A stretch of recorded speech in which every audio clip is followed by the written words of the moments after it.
বিসমিল্লাহির রহমানির রহিম। আসমানসমূহ জমিনের অজানা গান তার কাছেই রয়েছে। তিনি কত চমৎকার দেখেন এবং শোনেন।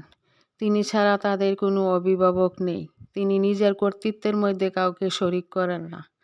হে নবী, তোমার কাছে তোমার প্রভুর কিতাব থেকে যা কিছু নাজিল করা হয়েছে তা তুমি তেলাওয়াত করো। তার কালিমার কোনো পরিবর্তনকারী নেই। তিনি ছাড়া তুমি কোনো আশ্রয়স্থল পাবে না।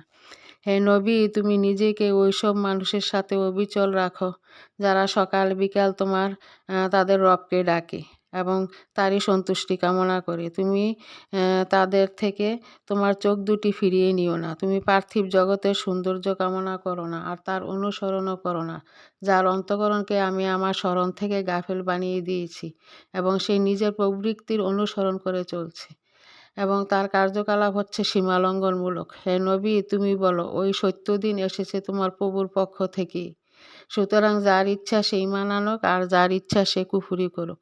আমি জালেমদের জন্য এমন এক আগুন তৈরি করে রেখেছি যার পরিধি তাদেরকে পরিবেষ্টন করে রেখেছে। যদি তারা পানির জন্য ফরিয়াদ করে তাহলে তৈলের তলানির মতো পানি তাদেরকে দেওয়া হবে, যা মুখমণ্ডল পুড়িয়ে বুনা করে ফেলবে। এ পানিও খুব নিকৃষ্ট, আর কি নিকৃষ্ট আশ্রয়স্থানটি। আর যারা ঈমান এনেছে এবং নেক আমল করেছে, জেনে রেখো আমি তার বিনিময় নষ্ট করব না। যে নেক কাজ করেছে এদের জন্য রয়েছে এক স্থায়ী জান্নাত।